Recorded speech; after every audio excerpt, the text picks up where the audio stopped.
नाज़रीन, 2 दिन पहले हमने बोलता लाहौर के प्लेटफॉर्म पर प्रोग्राम किया था कि चौधरी निसार अली खान को पंजाब असेंबली में हल्फ नहीं उठाने दिया गया और हमने तभी ये प्रेडिक्शन की थी कि चौधरी निसार अली खान को 3 साल के बाद जब वो पंजाब असेंबली का हल्फ उठाने आए हैं, ये सिर्फ और सिर्फ एक कॉस्मेटिक रेजिस्टेंस इसलिए दी गई है ताकि उनकी एंट्री को जस्टिफाई किया जा सके। और वही हुआ कि आज डिप्टी स्पीकर ने उनसे हल्फ ले लिया और उसके बाद किसी ने उनसे यह सवाल नहीं किया कि आपने चौधरी साहब 3 साल कहां पर गुजारे। 3 साल आपने रावलपिंडी के हलका PP10 के लोगों का जो सूबाई हलका है, उसकी जो पंजाब असेंबली में नुमाइंदगी है, उसके जो पंजाब असेंबली में इश्यूज को टेकअप करना था, जो कि उस कैंडिडेट की जिम्मेदारी थी जो कि PP10 से जीता था, आपने 3 साल उस जिम्मेदारी को क्यों नहीं निभाया? और 3 साल तक उस जिम्मेदारी को ना निभाने के बाद वन फाइन मॉर्निंग आपको ख्याल आता है कि चलो मैं चलता हूं पंजाब असेंबली। जैसे पंजाब असेंबली आपके लिए एक ऑटोमन एम्पायर है या मुगल एम्पायर है या रोमन एम्पायर है और आप उस एम्पायर के एक बहुत सीनियर सेनेटर हैं। जब आपका दिल करेगा आप अपने ऑफिस चले जाएंगे, जब आपका दिल नहीं करेगा आप अपने ऑफिस नहीं जाएंगे। चौधरी निसार अली खान की आमद के हवाले से नून लीग में भी बहुत सारी चहमगोइयां हो रही हैं। आज इत्तलात के मुताबिक मियां शहबाज शरीफ का टेलीफोनिक राब्ता हुआ है लंदन में मियां मोहम्मद नवाज शरीफ के साथ और नवाज शरीफ साहब ने शाहिद खाकान अब्बासी के बयान की ना सिर्फ हिमायत की कि पीपल्स पार्टी और ANP को PDA में तब तक वापस नहीं लिया जाएगा जब तक वो अपने रवैये पर नजर सानी नहीं करती, बल्कि इसके अलावा उन्होंने चौधरी निसार अली खान की नून लीग में वापसी को भी खारिज इम्कान करार दिया। और मरियम नवाज ने भी जिस तरह से गुफ्तगू की थी चौधरी निसार अली खान के हवाले से, बहुत ज्यादा अजनबियत का तासुर गया था। आपको याद होगा कि 2018 से पहले चौधरी निसार अली खान ने एक बहुत आउटरेजियस स्टेटमेंट में यह कहा था कि अगर मेरा मुंह खुल गया तो शरीफ बरादरान मुंह दिखाने के काबिल नहीं रहेंगे। ऐसे में क्या यह वाकई हकीकत है कि चौधरी निसार अली खान को कोई हल्का नून लीग के अंदर वापस लाना चाहता है? क्योंकि कहा यह जाता है कि मियां नवाज शरीफ का जो एंटी एस्टैब्लिशमेंट बयानिया है उसे बैलेंस करते हैं किसी हद तक मियां शहबाज शरीफ साहब, और उनके कैंप में कुछ लोगों की यह ख्वाहिश है कि चौधरी निसार अली खान के चूंकि अच्छे मरासिम हैं एस्टैब्लिशमेंट के साथ, उनके अपने वालिद जो थे वो भी एस्टैब्लिशमेंट का हिस्सा थे, तो उनको लाना नून लीग के लिए मुफीद साबित हो सकता है 2023 के इलेक्शन से पहले। इस सारी सूरत-ए-हाल पर आज के प्रोग्राम में हम बात करेंगे। मेरे साथ स्टूडियोज में मौजूद है मोहतरम अब्दुल्ला कहलू साहब, रहनुमाए पाकिस्तान तहरीक-ए-इंसाफ के, और मेरे साथ टेलीफोन लाइन पर मौजूद है मोहतरमा राहिला खादिम हुसैन, PMLN को रिप्रेजेंट करते हैं, और उसके अलावा हमारे साथ फरजाना अरशद मौजूद हैं, उस्ताद हैं, सीनियर तज्जियाकार हैं। राहिला, मैं आपसे गुफ्तगू का आगाज करूंगा। ये बताइएगा कि चौधरी निसार अली खान की नून लीग में वापसी का कोई इम्कान है? अवैस, मुझ तक आपकी आवाज नहीं पहुंची, दोबारा से सवाल करिएगा। राहिला, मैंने आपसे ये पूछा कि चौधरी निसार अली खान ने आज 3 साल के बाद पंजाब असेंबली का हल्फ उठा लिया, क्या उनकी नून लीग में वापसी का कोई इम्कान है? ऐसी कोई कोशिशें हो रही हैं? अवैस, बहुत शुक्रिया। सबसे पहली बात तो मैं आपको ये कह दूं कि चौधरी अली निसार साहब जो हैं वो आजाद हैसियत से अपना इलेक्शन लड़ा, उन्होंने अपने निशान पे इलेक्शन लड़ा और वो आजाद हैसियत में आज हलफ वहां उठाने आए। तो करीब तो में तो कोई ऐसा हमें आसार नजर नहीं आते, ना उन्होंने कोई ऐसी बात की। नहीं, मुझे राहिला, क्योंकि नून लीग का जो ट्रैक रिकॉर्ड है PMLQ से आप लोगों ने मुशाहिद हुसैन साहब को वापस लिया था, जिन्होंने चौधरी परवेज इलाही का और चौधरी शुजात हुसैन का साथ दिया था, जिन्होंने परवेज मुशर्रफ का साथ दिया था, जिन्होंने नवाज शरीफ साहब को आउस्ट किया था। आप समझती हैं कि सियासत में कुछ भी खारिज इम्कान नहीं है? राहिला, देखिए, बात तो ठीक है, कुछ भी नहीं हो समझा जा सकता इस बात के लेकर, लेकिन जहां तक क्योंकि आपका स्पेसिफिक जो है आज गुफ्तगू है वो चौधरी निसार के मुतल्लिक़ आपने मेरे से सवाल किया, तो पहली बात तो ये, तो मैं उनको यहाँ एक्सप्लेन इसलिए नहीं कर सकती कि मैं उनको यहाँ पर रिप्रेजेंट नहीं कर। नहीं, मैं उनकी साइड का मौकफ नहीं पूछ रहा, मैं PMLN के अंदर जो पार्टी सेंटिमेंट है, क्या PMLN, क्योंकि आप PMLN का हिस्सा हैं, क्या PMLN के अंदर ऐसे कुछ लोग हैं जो ये चाहते हैं एस्टैब्लिशमेंट के साथ मामलात को नरम करने के लिए चौधरी निसार को वापस ले लिया जाए उनकी माजी की? PMLN एक बड़ी जमात है और बड़ी जमात में फैसले मुशावरत के साथ किए जाते हैं। फर्द वाहिद का आना और फिर चले जाना कोई मान ही नहीं रखता। बड़ी जमातों के अंदर लोगों का आना जाना तो लगा रहता है। तो बहरहाल PMLN ने अभी ऐसा कोई फैसला नहीं किया कि उनको हम किसी अपनी जमात में ले रहे हैं या नहीं ले रहे। आने वाले दिनों में जाहिर है ये बात भी जब उनका आना जाना होगा या कोई बात होगी तो वो मुशावरत के साथ होगी। और क्योंकि कायद है मियां मोहम्मद नवाज शरीफ साहब हमारे राहिला एक जो आजाद रुकन होता है असेंबली का, इलेक्शन कमीशन के कवायद के मुताबिक उसे 30 दिन के अंदर यह फैसला करना होता है कि अगर उसने किसी पार्टी में शामिल होना है तो उसके पास सिर्फ 30 दिन होते हैं पार्टी में शामिल होने के लिए। तो आप समझती हैं कि उन्हें बहुत जल्दी यह फैसला करना होगा, क्योंकि एक आजाद उम्मीदवार की हैसियत से पंजाब असेंबली में तो वो किसी उनकी एक आइडेंटिटी उस तरह से नहीं होगी, उनका सोशल प्रेशर उस तरह से नहीं होगा। राहिला देखिए, पहले तो रूल्स बिल्कुल साइलेंट थे, जिसका उन्होंने फायदा उठाया वो असेंबली का आज तक ओथ लेने नहीं आए। और अब चूंकि मामला है इलेक्शन कमीशन का कि वो 60 डेज के अंदर उन्होंने फैसला करना है, तो देखेंगे उनका अपना फैसला है, वो उसके ऊपर क्या फैसला करते हैं। ये तो अब उन्हीं पे डिपेंड करता है वो अपना फैसला क्या करते हैं। बहरहाल मैं अपनी जमात की यहाँ जरूर बात करूंगी कि जो फैसला मियां मोहम्मद नवाज शरीफ साहब करेंगे फैसला तो वही होगा। ठीक है। हालांकि अभी आप कह रही थी कि नून लीग में फैसले मुशावरत से होते हैं और ये फर्द वाहिद की जमात नहीं है। मुशावरत वो सबसे करते हैं, देन फैसला मियां मोहम्मद नवाज शरीफ का। और उस पार्टी का जो नाम है वो भी नून लीग है, मियां नवाज शरीफ वाला नून है ना सर राहिला? जी अल्हम्दुलिल्लाह, मैंने आपसे बात कही, हम एक बड़ी सियासी जमात है, सियासी फैसले किए जाते हैं और वहाँ पर अगर कोई ऐसी बात आएगी जरूर मियां मोहम्मद नवाज शरीफ साहब मैं वापस आपके पास आऊंगा। हमारे साथ टेलीफोन लाइन पर ही रहिएगा। मोहतरमा फरजाना अरशद हमारे साथ मौजूद हैं, उस्ताद हैं, सीनियर तज्जियाकार हैं। फरजाना, आपको मेरी आवाज आ रही है? जी बिल्कुल। हाँ फरजाना, ये बताइएगा कि चौधरी निसार अली खान ने 3 साल तक हल्फ नहीं लिया, 3 साल तक उन्होंने अपने हलके के लोगों को हक के नुमाइंदगी से महरूम रखा। क्या ऐसे शख्स को मॉरल बुनियादों पर असेंबली के अंदर आने की इजाजत होनी चाहिए? अगर रूल्स खामोश भी हैं, अगर आपका एक यूनिवर्सिटी में एडमिशन होता है, आप मेरिट लिस्ट पे आते हो, तो आप 3-4 साल के बाद आप नहीं जाकर कह सकते कि मेरा यहां पर 3 साल पहले एडमिशन हुआ था इसलिए अब मुझे क्लासेस पढ़ने की इजाजत दी जाए। ये तो जमहूरियत के साथ मजाक है फरजाना। वैसे आपकी बात भी दुरुस्त है, लेकिन चूंकि रूल्स खामोश हैं, इस हवाले से आईनी कोई कदगन या कानूनी कदगन नहीं थी, तो इस वजह से उन्होंने आई थिंक अपने आप को, चूंकि वो बहुत बड़ी पोस्ट पे रहे हैं, प्राइम मिनिस्टर के बाद समझने सबसे बड़ी वजारत उनके पास रही है, लाइक इंटीरियर मिनिस्ट्री, और जिस तरीके से वो मीडिया के ऊपर अपने आप को प्रोजेक्ट भी करते थे, तो उस हवाले से वो इलेक्शन सारा हार गए और सिर्फ एक MP की सीट जीत सके। आई थिंक वो एक आउट ऑफ एम्बेरसमेंट, क्योंकि जिस तरीके से वो पार्टी से बाहर हुए थे और जिस तरीके से उन्होंने कुछ स्पीचेस पब्लिकली की और जिस तरीके से मीडिया टॉक्स करते रहे और पार्टी पे एक मुश्किल वक्त आया तो वो साथ नहीं बैठे हुए थे पार्टी के, तो इस हवाले से I think out of embarrassment वो नहीं असेंबली में आए। और इस हवाले से मैं समझती हूँ कि अगर कानूनी तौर पर कदगन नहीं है तो जाहिर है वो हलफ उठा लिया उन्हें, कोई इसमें ऐसी बात नहीं है। और दूसरी बात ये भी है कि अगर वो हलफ ना उठाते और ये जो मौजूदा हुकूमत और कोई इस तरह का ऑर्डिनेंस ला रही है कि उन्होंने 2 महीने या जो भी एक टाइम फ्रेम के बाद अगर कोई नहीं हलफ उठाता, जो कि बेसिकली सागदार के हवाले से है कि उसकी रुकनीयत खत्म हो जाएगी, सागदार साहब के हवाले से मेरा ख्याल है उनकी रुकनीयत के पीछे पड़े हुए होंगे, तो इसमें इनके ऊपर भी जाहिर है यही बात आनी थी। तो अगर ऐसी बात हो जाती तो फिर उसके बाद जिस तरीके से उन्होंने अपने भी मौकफ का इजहार किया कि उसके बाद अगर वहां पे ज़िमनी इलेक्शन होता तो ज़िमनी इलेक्शन में कौन सा मुंह लेके फिर वो आवाम के पास जाते वोट मांगने के लिए। नहीं फरजाना, आप क्या समझती हैं कि चौधरी निसार अली खान की पंजाब असेंबली में मौजूदगी, जहांगीर तरीन ग्रुप का उस्मान बुजदार के ऊपर प्रेशर, बजट की आमद, ये सब कुछ को इंसिडेंस है डॉक्टर फरजाना? देखिए, कुछ ना कुछ तो इसमें आपके खदशात जो हैं, जो आप जिसकी तरफ इशारा कर रहे हैं, जिस तरह कल हमने मौसम शाहनवाज रांझा साहब से भी एक बात सुनी कि 3 जून तक जो है वो पंजाब असेंबली के अंदर एक कामयाब मूव होगी और उस्मान बुजदार के हवाले से उन्होंने बात की थी।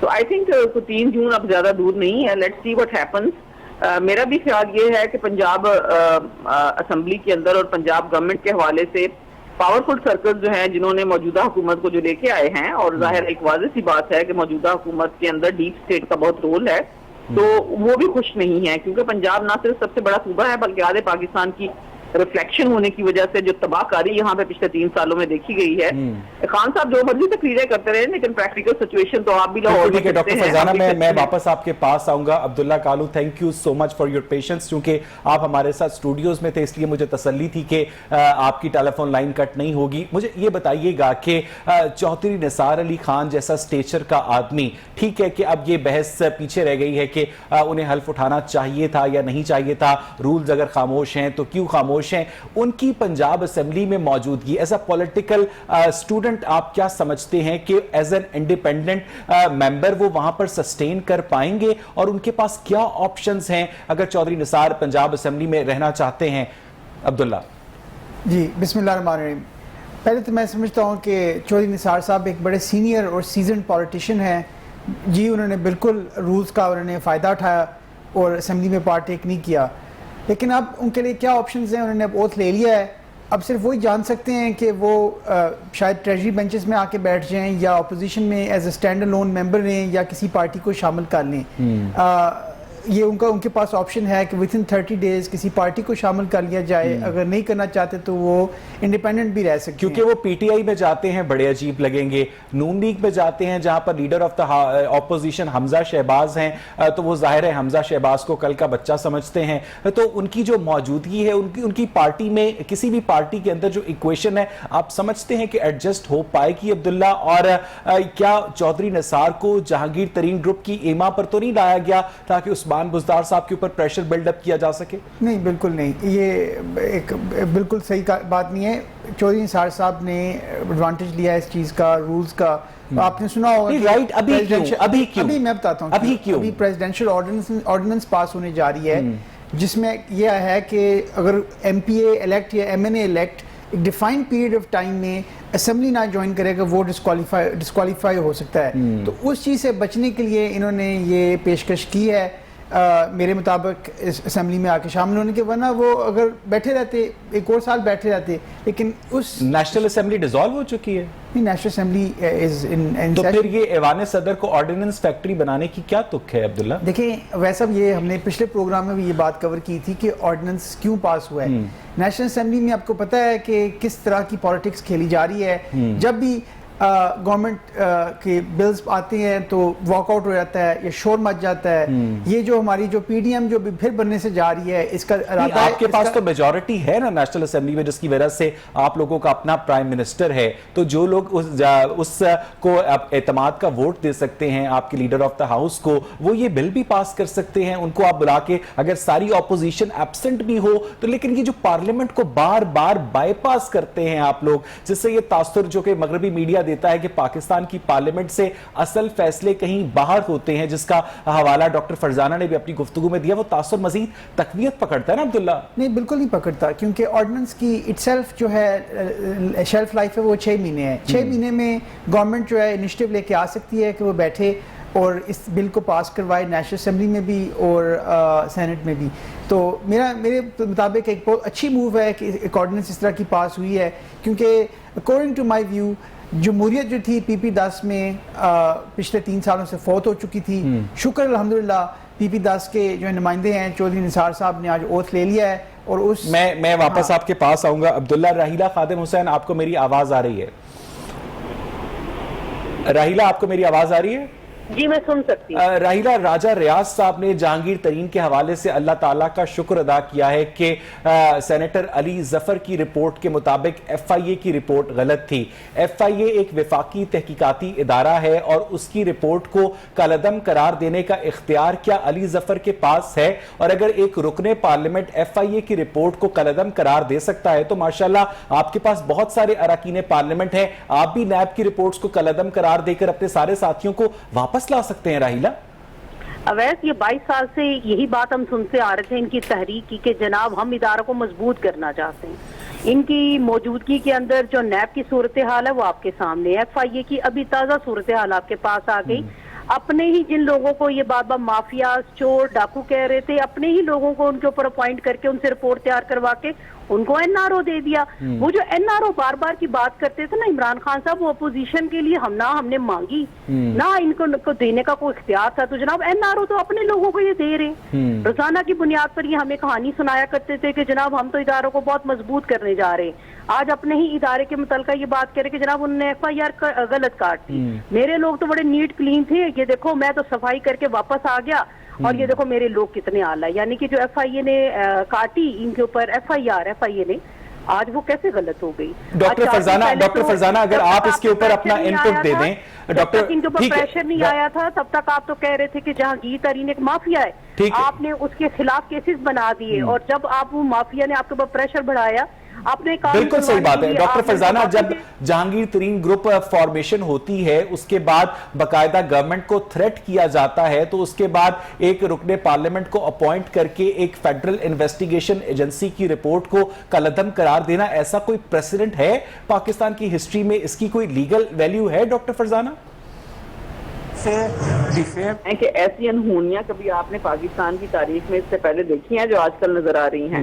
पाकिस्तान इस वक्त अनहोनियों के जमाने से गुजर रहा है। पाकिस्तान के अंदर एक ऐसा रजीम है इस वक्त जिसकी नाम तो जिसको कई भी दिए जा सकते हैं। इसको अथॉरिटेरियन रजीम कहा जा सकता है, इसको हाइब्रिड रजीम कहा जा सकता है, इसको डिक्टेटोरियल रजीम कहा जा सकता है, इसको एक ऑब्वियसली डीप स्टेट की गवर्नमेंट कहा जा सकता है। इसमें जो हो रहा है, जिस तरीके से भी आपने इसको एक्सपोज किया कि सेनेटर अली जफर जो हैं वो पहले खान साहब ने अपनी तकरीर में कहा कि वो जहांगीर तरीन के मामलात को देखेंगे। जहांगीर तरीन के मामलात क्या हैं कि पाकिस्तान की चीनी जो है पाकिस्तान के अंदर जो इस्तेमाल होती है, पाकिस्तान के अंदर जो पैदा होती है चीनी, उसकी 40% प्रोडक्शन जहांगीर तरीन और खुसरो बख्तियार के ग्रुप्स करते हैं। तो वो 40% प्रोडक्शन वालों ने किस तरीके से पाकिस्तान के अंदर मैनिपुलेट किया अपनी ओपिनियन को, किस तरीके से चीनी की कीमतें ऊपर लेके गए। डॉक्टर फरजाना कॉमन सेंस ये कहती है कि अगर सेनेटर अली जफर की रिपोर्ट ठीक है तो फिर एफआईए की रिपोर्ट गलत है, और अगर एफआईए की रिपोर्ट गलत है तो फिर वाजिद ज़िया को अपनी सीट पर रहने का कोई हक ही नहीं है।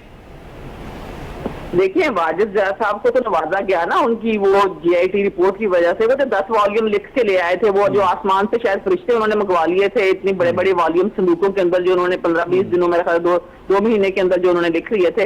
तो उनकी तो उस रिपोर्ट के ऊपर नवाजा गया है ना इस किस्म की पोस्टें मिलना, और क्योंकि सुप्रीम कोर्ट से उन्होंने कवर भी ले लिया हुआ है कि उनके खिलाफ कोई कार्रवाई नहीं हो सकती। खैर, ये तो बात वाजिद ज़िया की होगी। दूसरी बात ये जो आपने बात की है, पहले मुझे ये बताएं, खान साहब ये बताएं, सेनेटर अली जफर बताएं, ये कौन से आसमान से उतरे हुए लोग हैं भाई कि ये जो चाहे ये हो जाए, ये जो चाहे जिसको चाहे एनआरओ देना, जिसको चाहे क्लियर करना, बड़े बड़े जुराइम से। और डॉक्टर फरजाना आपको याद होगा कि शहजाद अकबर साहब भी बार बार इस बात की जानिब इशारा कर चुके हैं कि जहांगीर तरीन का जो ग्रुप है वो चीनी की होर्डिंग में और चीनी की बैरून मुल्क स्मगलिंग में इन्वॉल्व है, उसने चीनी की सब्सिडी से फायदा उठाया। अब या तो सेनेटर अली जफर झूठ बोल रहे हैं, या एफआईए झूठ बोल रही है, या शहजाद अकबर साहब झूठ बोल रहे हैं। तीनों बैक वक्त सच्चे तो नहीं हो सकते डॉक्टर फरजाना। देखिए, वैसे बात यह है कि बात है इनको अपने आप को फैसिलिटेट करने की, अपने आप को फायदा देने की, अपना रूल प्रोटेक्ट करने की, अपनी कुर्सी बचाने की। डॉक्टर फरजाना, वाकई जो जहांगीर तरीन का ग्रुप है जिसने सोशल प्रेशर एक्सर्ट किया, जहांगीर तरीन साहब की जब अदालत में हाजिरी होती थी तो कोस्टर में अराकीने पार्लियामेंट भरकर लाए जाते थे, विफाकी सूबाई वुज़रा उनके साथ होते थे जो उनके हक में नारे लगाते थे, और कहा यह जाता था कि वो बजट पास नहीं होने देंगे। इस प्रेशर ने काम किया डॉक्टर फरजाना। देखिए, 100% बात बिल्कुल वाज़ेह है। ग्रुप बनता है, ग्रुप को अकोमोडेट कर दिया जाता है। सेनेटर अली जफर को खान साहब ने अपनी जाहिर स्पीच में कहा, खान साहब तो कहा करते थे कि मैं किसी को एनआरओ नहीं दूंगा। एनआरओ तो प्लेट पे रख के उनको देते हैं, वो हर उस बंदे को एनआरओ प्लेट में रख के देते हैं जिनको सपोर्ट करता है, या उनका पार्लियामेंट के अंदर उनका हमायती है, जो कि उनके जो 5-6 सीटों के ऊपर उनका जो रूल खड़ा है उसको जो सपोर्ट फराहम करता है। जहांगीर तरीन साहब ने भी चूंकि सारे के सारे बंदे तो हाँ के अपने जहाज में लेके आए थे और हुकूमत बनवाई थी, तो जाहिर है जिन बंदों को उन्होंने नवाजा था और जिनके जरिए से हुकूमत बनाई गई थी वो उनकी डॉक्टर फरजाना, मैं वापस आपके पास आता हूं। अब्दुल्ला कालू, आप बताइएगा कि जहांगीर तरीन ग्रुप के हवाले से शहजाद अकबर साहब ने कहा कि वो चीनी के हवाले से मुलव्वस हैं, आपकी एफआईए ने कहा कि वो चीनी के हवाले से मुलव्वस हैं, तो एफआईए की रिपोर्ट के ऊपर सेनेटर अली जफर की रिपोर्ट की क्या लीगल वैल्यू है? अब्दुल्ला, आप खुद एक लॉयर हैं, आप खुद इन मामलात को समझते हैं। देखिए, बैरिस्टर अली जफर साहब ने आज मीडिया को बता भी दिया है कि उनकी रिपोर्ट की लीगल वैल्यू कोई नहीं है। ये एक रिपोर्ट सिर्फ प्राइम मिनिस्टर एफआईए की रिपोर्ट की लीगल वैल्यू है ना। एग्जैक्टली, एफआईए की वैल्यू जो है, इसकी रिपोर्ट की लीगल वैल्यू है। उन्होंने सिर्फ अली जफर साहब की रिपोर्ट जो है, it's a fact finding for the eyes of the prime minister only. ये ऐसी रिपोर्ट नहीं है कि जो कतरी खत की तरह लेके आई जाएगी सुप्रीम कोर्ट के अंदर, ये वो उस तरह की रिपोर्ट नहीं है। ये just for the eyes of the prime minister. FIA की कार्रवाई भी चलती रहेगी, और जो जिस तरह शहजाद अकबर ने कहा है कि अगर पता चलता है, अगर इन्वेस्टिगेशंस में क्लियर साबित होता है कि इन्होंने कुछ चोरी की, तो वाकई में फिर बाद में प्रोसिक्यूशन भी होगी और कोर्ट के आगे केस भी प्रोसीड किया जाएगा।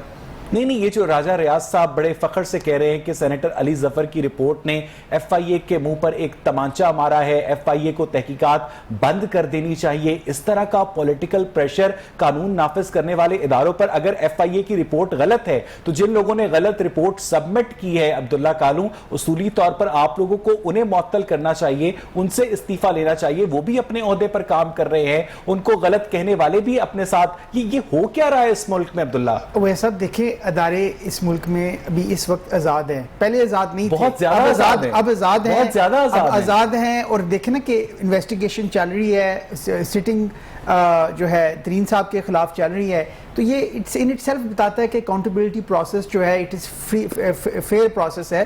तो बाकी जो डॉक्टर फरजाना ने जो बात की कि हम टोटलिटेरियन स्टेट में रह रहे हैं, मैं इस बात को बिल्कुल काउंटर करता हूँ। मैं कहता हूँ कि डॉक्टर साहिबा आप ऐसी बात नहीं, अगर आप वाकई में टोटलिटेरियन स्टेट में रह रहे होते तो इस तरह की बातें आप फ्रीली आप मीडिया पे आके ना कर सकती।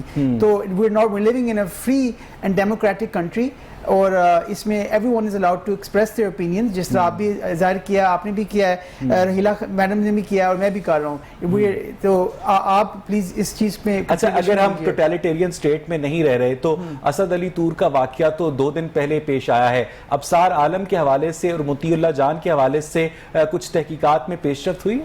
देखें, मोतीउल्लाह जान के और उनके वो जाएं अथॉरिटीज के पास, अच्छा वो जाएं, हाँ वो कंप्लेनेंट्स हैं, they should go to the police and find out. Motiullah जान तक आप लोगों ने कोई तहकीकात नहीं जान ने तो उसके बाद तो बताया ही नहीं ना कि हुआ क्या उसके साथ, बल्कि ना उसने कोई मीडिया को कोई इसने कोई इंटरव्यू दिया, आप लोगों ने कोई तहकीकात नहीं की। देखें, हमें कोई किसी को दोस्त उठा के ले जाए, कोई कर दे, हमें तो नहीं पता कि क्या किया। अब वो खुद मुझे यकीन है कि डॉक्टर फरजाना इस वक्त जब ये सुन रही होंगी अब्दुल्ला को, तो आई एम श्योर कि उनका रिस्पॉन्स भी मुझे लेना चाहिए। लेकिन नाज़रीन, मुझे यहाँ पर एक ब्रेक लेनी है और जब हम ब्रेक से वापस आएंगे तो इस सारी सिचुएशन को जो जहांगीर तरीन की जानिब से एक प्रेशर ग्रुप कायम किया गया था और चौधरी निसार अली खान की पंजाब असेंबली में आमद की जो टाइमिंग है और ये कहना अब्दुल्ला कालू का कि हम एक टोटलिटेरियन रजीम में नहीं रह रहे, इन तीनों डॉट्स को कनेक्ट करने की कोशिश करेंगे एक ब्रेक के बाद। Stay with us.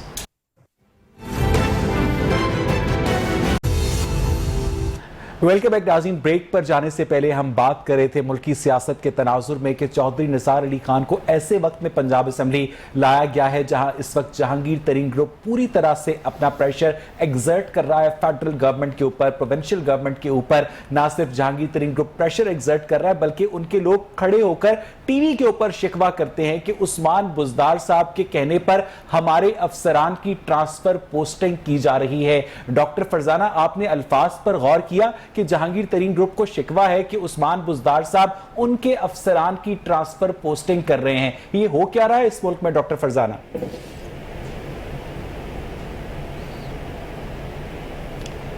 Doctor Farzana, आपको मेरी आवाज आ रही है?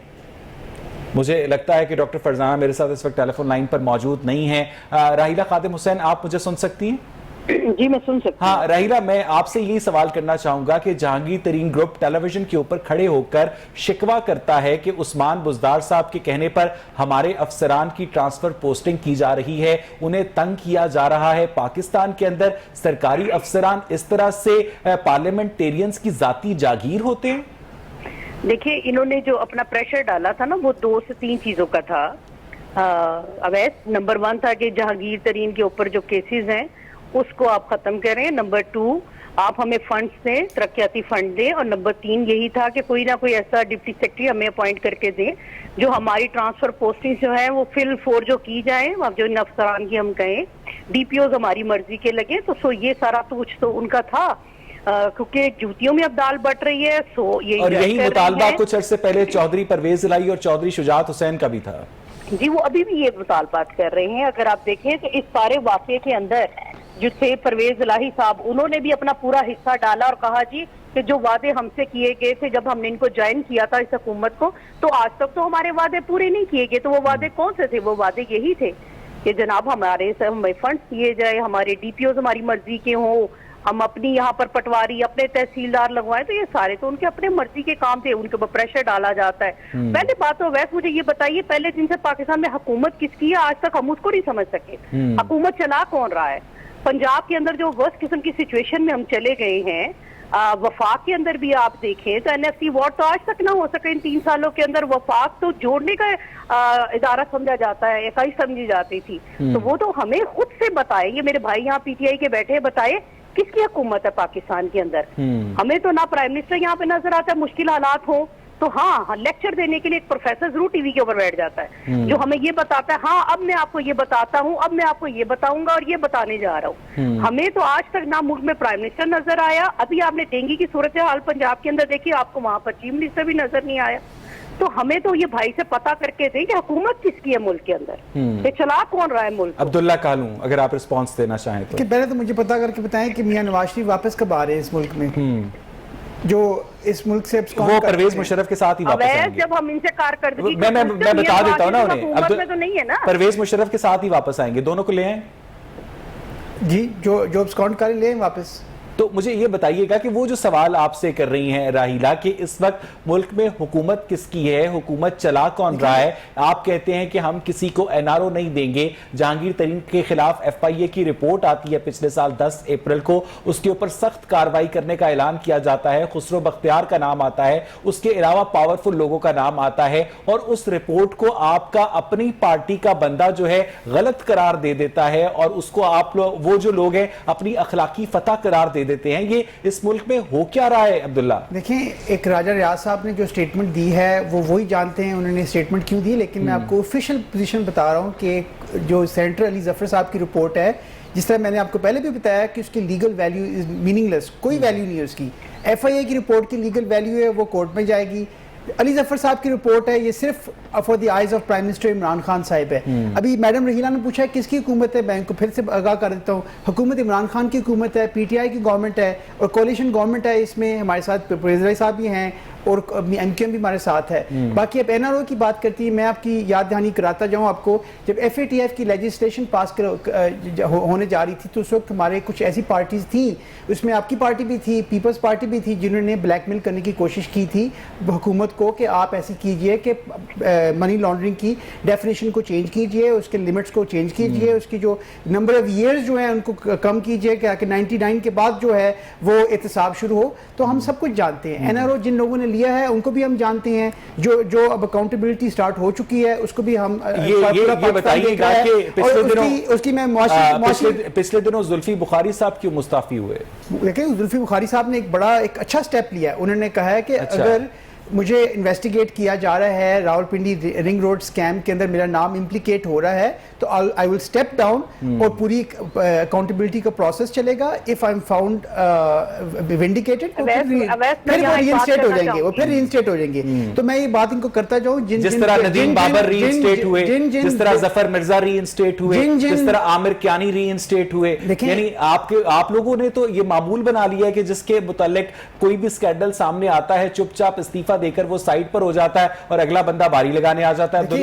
उनके खिलाफ कोई क्रिमिनलिटी को जफर मिर्जा के खिलाफ क्रिमिनलिटी का एलिमेंट सामने नहीं आया, नदीम बाबर के खिलाफ क्रिमिनलिटी का एलिमेंट कोई सामने नहीं आया। अब बात समझ लें, जो क्रिमिनलिटी होती तो उसकी बात है कि वो FIA की प्रोसीडिंग स्टार्ट हो चुकी होती। जिस तरह आप देखें कि पैनामा की भी प्रोसीडिंग हम सब ने देखी, वो कतरी खात भी अभी भी मिसिंग है, मैं भी उसका इंतजार कर रहा हूँ, 4 साल हो चुके हैं, पता नहीं कब आएगा। तो बात ये कहने की ये है कि NRO जो है वो किसी को नहीं मिलेगा, बेशक वो हमारी पार्टी में हो या हमारी पार्टी के बाहर हो। जिस बंदे ने खान साहब को ब्लैकमेल करने की कोशिश की तो बात यह है कि हमारी पार्टी जो है उसका मौक़िफ़ बिल्कुल आपके स्टेट सामने है कि अकाउंटेबिलिटी प्रोसेस रहेगा। हमारे मैनिफेस्टो में था। टेलीफोन लाइन पर मौजूद है डॉक्टर फरजाना, आपको आवाज आ रही है? मुझे लगता है डॉक्टर फरजाना नहीं है। राहिला खादिम हुसैन, आप इसके ऊपर रिस्पांस देना चाहेंगी? PTI ये कह रही है कि हम किसी को NRO नहीं देंगे। मैंने नहीं इनसे NRO मांगा किसने है? ये तो आज तक 3 सालों में ये नहीं बता सके कि आपसे NRO मांग कर, ये तो बात के भला चक्कर थे। अब आ जाते हैं इस तरफ कि मुझे ये बताइए कि इमरान खान साहब ने एक नया खेल पाकिस्तान के अंदर इंट्रोड्यूस कराया है कि आप अपने लोगों को खुली छुट्टी दें, वो माल बनाएं और जब वो ओपन हो जाए तो आप इस्तीफा देके साइड पे हो, मैं अपने ही अदारों के जरिए आपको क्लीन चिट लेके दूंगा और अगले बंदे को पॉइंट कर दूंगा ताकि वो अगले जो है सालों के लिए माल बना ले। ये तरीका वारदात है इनकी बात छोड़े। इनको आप जब परफॉर्मेंस का पूछेंगे ना तो ये पिछली हुकूमतों पे या फिर दूसरी जमातों के कायदीन के ऊपर बात करना शुरू कर देंगे। अपने पास इनका परफॉर्मेंस का जवाब लेकिन नहीं है। आप लोगों के मुझे ये अंदर बताइए आपस में भी तो कि इत्तेहाद इतना- नहीं है ना, चचा भतीजी के इख्तिलाफात की बातें सामने आ रही नहीं, हैं। अवैध ये तो पीपल्स मीडिया पार्टी के- और ये एएनपी तो- जो है वो ये तो- पीडीएम को ऐसे समझती है जैसे पीडीएम एग्जिस्ट ही नहीं करती। पीपल्स पार्टी के नैयर बुखारी ये कहते हैं कि आप लोगों को पीडीएम का नाम तक इस्तेमाल करने का हक हासिल नहीं है। आप लोग पहले आपस में तो इत्तेहाद नहीं, पैदा करें ना। नहीं, मेरी बात, अब आप सारी बातों को इकट्ठा मिक्स न करें। वो इस तरह से बात है कि हर पार्टी का अपने एक नजरिया है, हर पार्टी अपने मैनिफेस्टो के तहत चलती है और अपने कायदीन की पॉलिसी के मुताबिक चलती है। ऐसे ही है ना दुनिया में, क्या हम सबके रूल्स भी ऐसे ही होते हैं ना, सबके नजरिए के साथ उसने चलना है। हाँ, पीडीएम के अंदर अगर जमातों का इख्तलाफ हो गया तो जमातें तो वही करनी है जो अपने अपने नजरिए के तहत इलेक्शन लड़के आए हैं, लोगों से वोट लिया हुआ है, तो लिहाजा वो अपने नजरिए के साथ ही बात करेंगे। अगर कोई ये पीडीएम को छोड़ के चला जाए या पीडीएम के अंदर से ना रहे तो क्या बाकी जमातें, वो भी जमात जो निकल के चली गई, क्या वो आवाम से वोट लेकर नहीं आएगी? वो अपने नजरिए के साथ खड़ी है, बात करेगी और आइंदा भी इलेक्शन में जो है हम एक दूसरे के जो है हरीफ होंगे। ये बात अब ना क्रिकेट में हो जाएगा इस सारे वाकये के अंदर। हमें बात फोकस ही लेकिन करनी जो चाहिए पाकिस्तान के हालात मुझे जो एक बन बात रहे हैं। बताइए कि जो डिवाइडेड ऑपोजिशन है राहिला, मेरा कहने का मतलब ये था जिस तरह से नैयर बुखारी ने जेयूआई फेक और पीएमएलएन को अंजुमन सताइश बाहमी करार दिया, बहुत वाज़ेह टॉन्ट है ये एक डिवाइडेड ऑपोजिशन। क्या इमरान खान साहब की सिटिंग गवर्नमेंट के लिए किसी किस्म का खतरा हो सकती है राहिला? देखिए, इस मुल्क के अंदर जो सूरत हाल बन गई उसके अंदर मैं फिर बात ये कर रही हूँ कि जब हम इलेक्शन लड़े थे तो हर जमात अपने अपने प्लेटफॉर्म से इलेक्शन, ठीक है, ठीक है। अब जब हम इस जगह पे इकट्ठे हुए कि इस हुकूमत को के जो मामलात हैं और जो इनकी ज्यादतियां हैं जो ये कौम के साथ कर रहे हैं, जो रियासत के साथ कर रहे हैं, हम उसको रोकने का कोई सबब बने।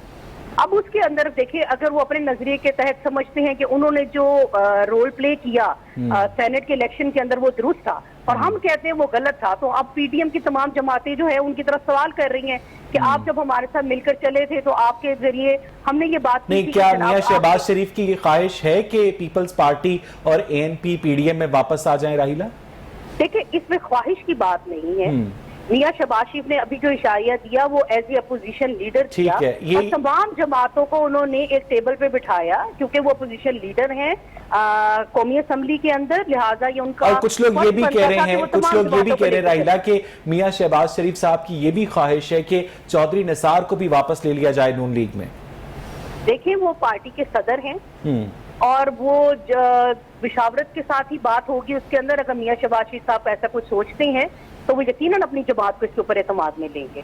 नहीं, एतमाद में लेंगे, लेकिन शाहिद खाकान अब्बासी को फिर हम कहां पर प्लेस करेंगे? क्योंकि शाहिद खाकान अब्बासी ने बहुत आउटरेजियसली इन दोनों इम्कानात को मुस्तरद किया है, चौधरी निसार के हवाले से भी और पीपल्स पार्टी की बाकायदा वापसी के हवाले से भी। उन्होंने कहा है कि बिलावल भुट्टो ने जो कागज फाड़ कर डस्टबिन में फेंका था उसे जोड़कर वो दोबारा पढ़ें। जब इस तरह, और अगर उन्होंने कहा कि उनको वापस लिया जाता है तो पीडीएम फिर कोई और सेक्रेटरी जनरल भी ढूंढ ले। बहुत सख्त लैंग्वेज यूज की, यानी मरियम नवाज जो हैं और शाहिद खाकान अब्बासी और नवाज शरीफ एक तरफ नजर आते हैं, मियां शहबाज शरीफ और बकिया लोग एक तरफ नजर आते हैं राहिला।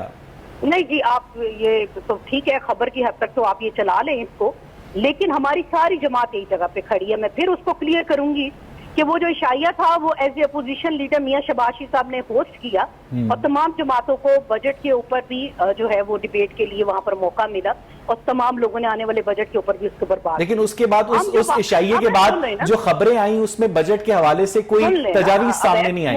मौका दे देना। उसके बाद जो बात हो रही है वो बात हो रही है पीडीएम के प्लेटफॉर्म पे, वो एज ए अपोजिशन लीडर उन्होंने अपना रोल प्ले किया। हम बात ये जो बात कर रहे हैं आप हकान अब्बासी साहब की, वो बात कर रहे हैं पीडीएम की, ये दो डिफरेंट अलग बात है।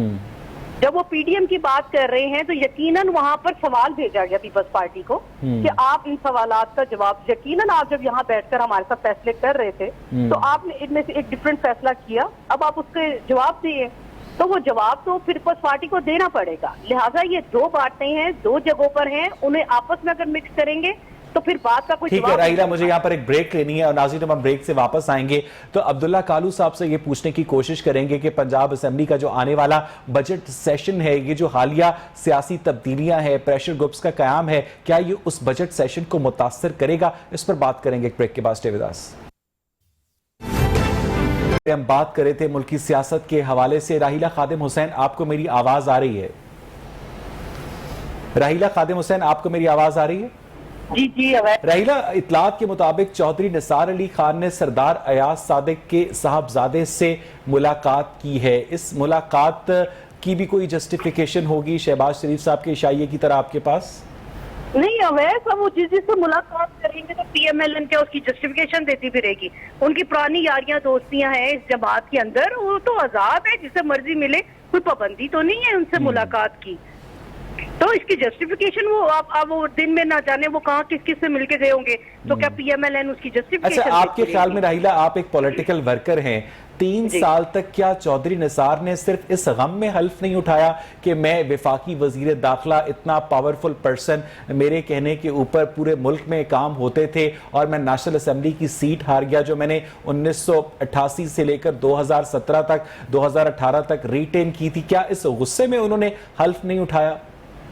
देखिए वैस, मैं तो यहाँ पॉलिटिकल वर्कर मैं आपसे बात करूं कि आपको अगर इतनी कोई दिल के अंदर ऐसी कोई बात थी भी इनके, तो फिर आपने एमपी का इलेक्शन भी क्यों लड़ा? क्यों अपनी कॉन्स्टिट्यूएंसी के लोगों को जो है वो फिर जहमत दी? आप वहाँ किसी और को इलेक्शन लड़ने देते। अगर लोगों ने आप पर एतमाद किया कि सूबाई हल्के के अंदर उन्होंने आपको मुंतखब किया, तो उन्हें अपने पहले दिन हल्फ आके ले लेना चाहिए था। जो पहले दिन वो स्टेटमेंट देते थे, आज उसके अगेंस्ट आके वो हल्फ उन्होंने लिया है। मैं नहीं समझती कि आगे भी पंजाब अगर उनको किसी को खेल में उनको अच्छा, 2 दिन पहले जब वो हल्फ लेने आए थे और उनसे हल्फ नहीं लिया गया था, तो उन्होंने मीडिया से, आज तो खैर उन्होंने बात नहीं की, लेकिन एक बड़ी इंटरेस्टिंग स्टेटमेंट दी थी कि हाल ही में एक सियासी डेवलपमेंट ऐसी हुई है जिसकी वजह से मुझे हल्फ लेने आना पड़ा। यानी वो आना नहीं चाहते थे, उस सियासी डेवलपमेंट की वजह से वो पंजाब असेंबली में हल्फ लेने आए। राहिला, आपके ख्याल में वो सियासी डेवलपमेंट क्या हो सकती है?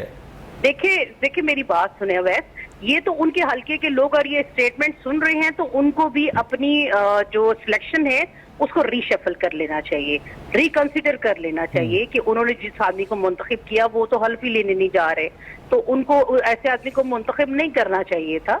दूसरी बात ये कि जो चौधरी निसार साहब हैं वो अपने फैसले करने में आजाद थे। मैंने जैसे पहले भी कहा कि रूल क्योंकि उसके ऊपर साइलेंट थे, उन्होंने उसका फायदा उठा लिया और वो 3 साल तक असेंबली का हल्फ नहीं उठाया। मुझे आखिरी सवाल राहिला, आप लोग बजट आसानी से पास होने देंगे पिछले 3 सालों की तरह? देखिए, पहले भी उनको आसानी से हमने बजट तो पास नहीं होने दिया, लेकिन इस दफा सिचुएशन कुछ हुकूमत के अपने हाथ में नहीं है। उनका दूसरा ग्रुप जो हम ख्याल ग्रुप है वो अलहदा से अपने मुकदमा लेकर और अपने जनाब सिफारिशात लेकर और अपने जो है ख्वाहिशात लेकर वो अलहदा से मैदान के अंदर है। जहांगीर तरीन का जो ग्रुप है वो अपने मुकदमात के लिए इनके साथ नहीं है, तो लिहाजा इनको अपनी फिक्र करनी चाहिए। इस वक्त तो अपोजिशन के लिए तो ये फिक्रमंद तो बात नहीं है कि इनका बजट पास होगा कि नहीं होगा, लेकिन वो आंखों से नजर आ रहा है कि हुकूमत का बजट पास होने नहीं जा रहा। अब्दुल्ला कालू, आप लोग समझते हैं कि आप लोग बजट पंजाब असेंबली का आसानी से पास करवा लेंगे? बिल्कुल पास होगा। और मैं इस चीज़ में ऐड करता जाता हूँ कि देखें, पार्टी पाकिस्तान तहरीक इंसाफ एक बहुत बड़ी पार्टी है। इस तरह की ग्रुपिंग्स और ये एक कॉमन चीज़ है। जिस तरह मुस्लिम लीग नून में देख लें, उधर नवाज शरीफ साहब का ग्रुप है, मियां शहबाज शरीफ साहब का ग्रुप है, हमजा शहबाज का ग्रुप है, मरीम नवाज का ग्रुप है। तो इट्स अ कॉमन थिंग कि इस तरह के ग्रुप्स का बनना। उन्होंने कभी अलहदा नशिस्तों की दरख्वास्त नहीं दी, उन्होंने अलहदा नशिस्तों नहीं की, लेकिन मैं कह रहा हूँ कि इस ग्रुप जो है तरीन साहब का ग्रुप है, इन्होंने वाज़ेह आके सब ने कहा है कि हम गवर्नमेंट के साथ हैं, हम पीटीआई का हिस्सा हैं, हम जो है बजट को हम उसमें हम पास करेंगे इंशाल्लाह, फेडरल पे भी और प्रोविंशियल लेवल पे भी। जी, बहुत बहुत शुक्रिया अब्दुल्ला कालू आज के प्रोग्राम में हमें वक्त देने के लिए। नाज़रीन, आज की पूरी ओवरऑल डिस्कशन का जो लुब्बे लुबाब है वो ये निकाला जा सकता है कि चौधरी निसार अली खान की जो आमद है पंजाब असेंबली में 3 साल के बाद, उसकी जो टाइमिंग है वो बहुत अहम है। और जैसे कि मरियम नवाज ने कहा कि उनके पास नंबर गेम एग्जिस्ट करती है पंजाब असेंबली में कि वो उस्मान बुज़दार साहब की गवर्नमेंट को टफ टाइम दे सकें। प्रोग्राम देखने के लिए शुक्रिया।